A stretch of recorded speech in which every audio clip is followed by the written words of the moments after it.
উঠো উঠো উঠো উঠো উঠো।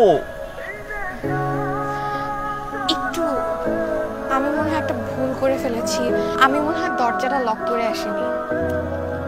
দিবা, তুমি যে বাসা ছেড়ে সারা জীবনের জন্য চলে যাচ্ছ, সে বাসার দরজা লক না খোলা এটা নিয়ে তুমি এখন টেনশন করতেছো?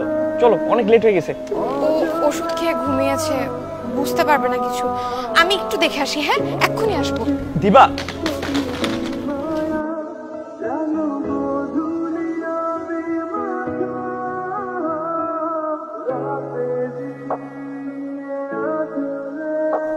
তুমি ঘুমোনি?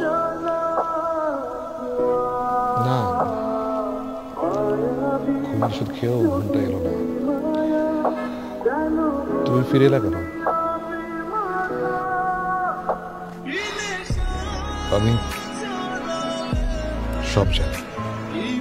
কবে থেকে তুমি আমার কাছ থেকে দূরে সরে যেতে শুরু করেছো, কবে থেকে ফাহাদ তোমার জীবনে এসেছে।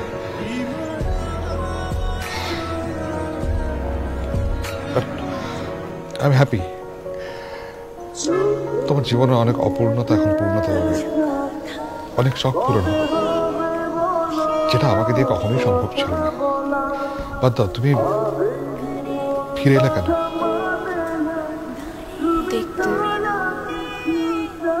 দরজাটা খুলে চলে গিয়েছিলাম কিনা।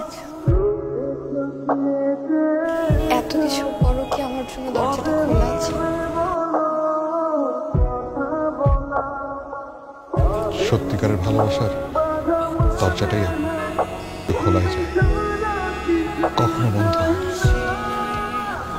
আমাদের রাগ, ক্ষোভ, অভিমান, ঘৃণা হয়তো পথ রোধ করতে পারে, মৃত্যুই পারে একমাত্র সেই পথ বন্ধ করতে।